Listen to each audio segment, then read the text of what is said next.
Halo, jumpa lagi di video kali ini kita akan membahas mengenai sistem dan arsitektur komputer ya. Mungkin kalau ini hampir sama dengan mata kuliah organisasi komputer ya. Ya, jadi apa sih yang akan kita bahas di sini ya? Jadi di sini kita akan membahas ya bagaimana cara komputer itu bekerja. Nah, jadi dari menyalakan sampai mematikan itu cara bekerjanya bagaimana sih. Nah, dan kemudian komponen-komponen penyusunnya terdiri dari apa saja sehingga komputer bisa jadi sampai seperti hari ini ya.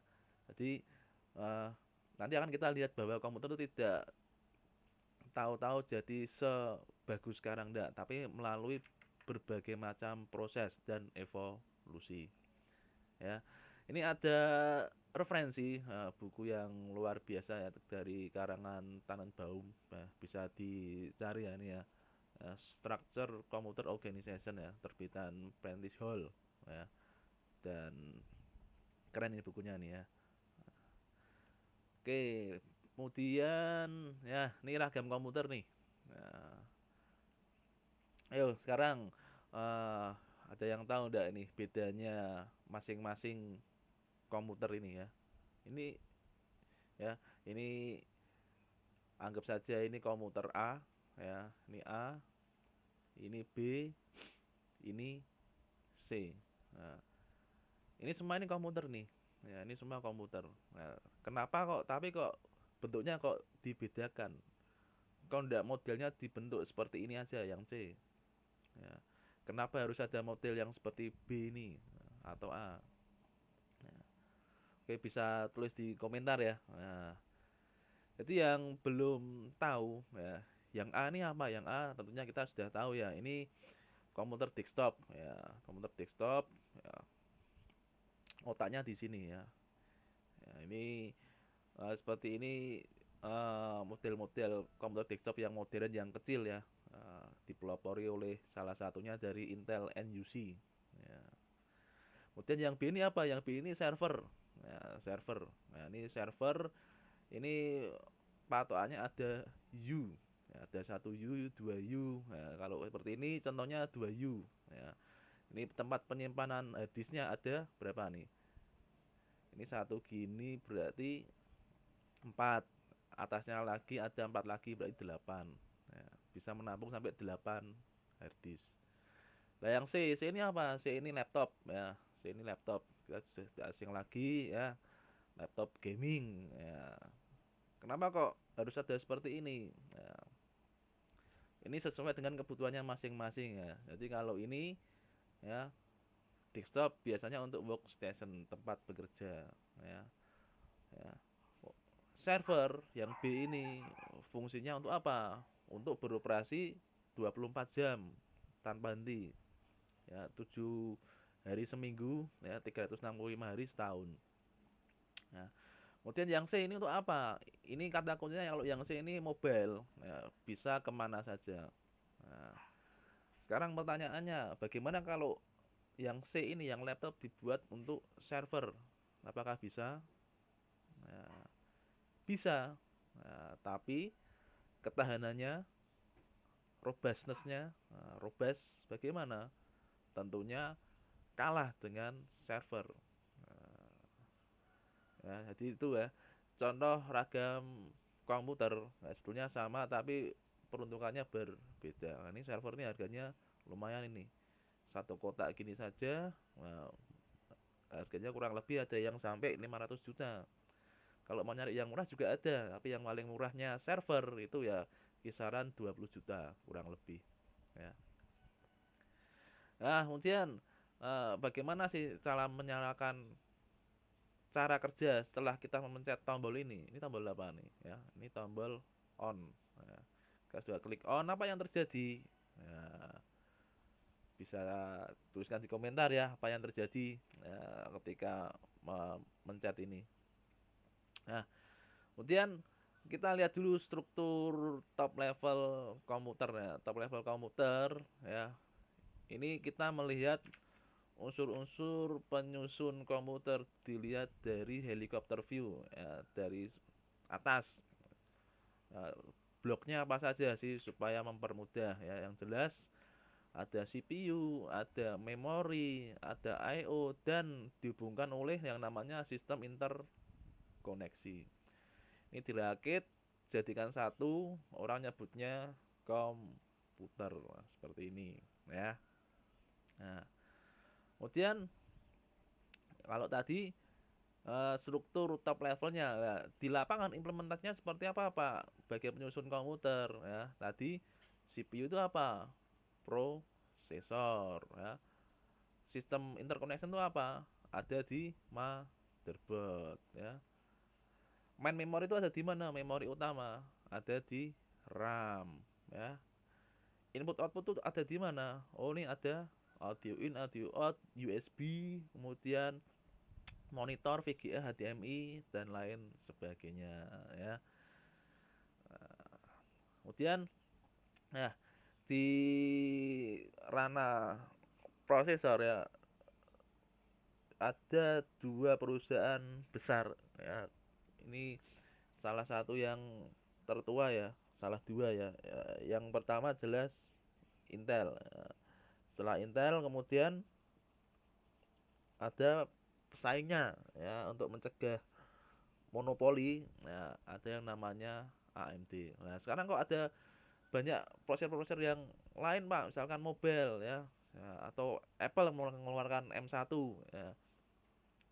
Dulu Apple sebelum mengeluarkan prosesor M1 ya, dia sebelumnya bekerja sama dengan Intel. Nah, tapi karena ada ketidakcocokan dalam hal bisnis, maka Intel tidak memproduksi lagi untuk Apple dan Apple kerjasama dengan vendor lain. Nah, sehingga membuat prosesor untuk komputernya sendiri ya, M1. Nah, yang sampai sekarang orang pada seneng tuh ya prosesor itu. Nah, karena performanya tinggi, irit daya, nah, sehingga cocok dengan filosofi Apple ya. Less is more. Nah, jadi semakin kecil malah semakin bagus. Ya, ini ada isu. Nah, ini saya ambil contoh salah satu prosesor dari AMD ya. Ya, AMD. Ada Ryzen 5 2600 dan Ryzen 5 2200G. Nah, ini sama-sama Ryzen 5 nih ya. Sama-sama Ryzen 5. Ini kalau di kelasnya ini pesaingnya dari Intel i5. Nah, cuma ini kenapa kok berbeda nih? 5 ada 2600, ada 2200G ya. Kira-kira lebih kenceng yang mana ya? Ya, kita lihat speknya ya. Nah, kita lihat speknya. Oh, ini salah ya, harusnya 2400 ya, bukan 2200 ya. 2400G. Ya. Kita lihat speknya ya. Kita lihat speknya. Ya, yang Ryzen 5 2600 ya. Itu core-nya ada berapa? Ya, komputernya kalau yang Ryzen 5 2600 ya, itu core-nya ada 6. Nah, trade-nya menjadi 12, dua kalinya ya. Yang 5 2400G ya, itu prosesor core-nya ada 4. Ya, ada 4. Trade-nya juga dua kalinya, 8 ya. Jadi satu core dia ada dua thread ya. Itu kalau di task manager melihatnya, di task manager itu ada pilihan di klik kanan di Windows ya. Nah, kalau mau melihat klik prosesornya, kemudian pilih yang logical, logical view.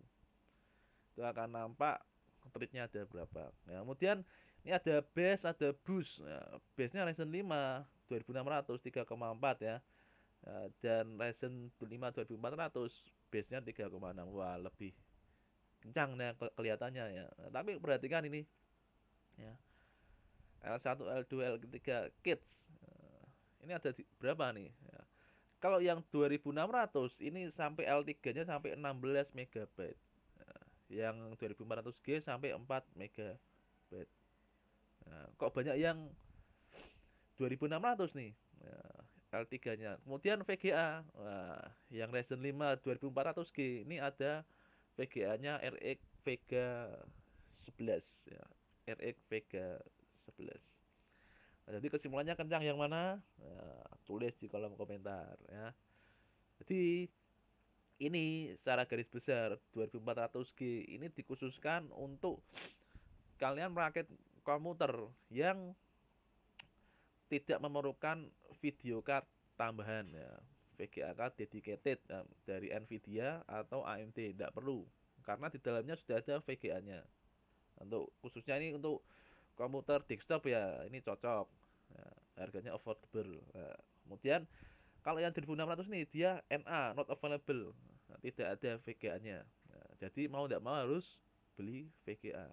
Nah, ini khusus dirancang orang yang suka bermain gaming atau aplikasi-aplikasi yang membutuhkan grafis yang tinggi atau rendering ya. Jadi cepat yang mana? Jadi kalau cepatnya ya jelas lebih cepat yang 2600. Nah, tapi kalau dari segi harga ya lebih miring yang 2400G ya. Nah, ini ada contoh sistem interkoneksi yang di motherboard ya. Di motherboard ini ada yang untuk di motherboard itu ada interkoneksi namanya soket ya. Soket ya, misalkan di AMD soketnya apa, saya ambil contoh satu AM4. Intel soketnya apa, saat yang bersamaan soketnya 1151. Nah jadi inilah kalau masang prosesor, memilih prosesor komputer ya harus menyesuaikan soketnya. Tidak bisa yang soketnya 1151 ini dipasang di AM4 atau sebaliknya. Tidak bisa. Ya. Di masing-masing motherboard ini juga mempunyai chipset. Chipset ini menentukan fitur. Nanti bisa dicari ya. Nah, chipset ini kelebihannya apa, chipset itu kelebihannya apa.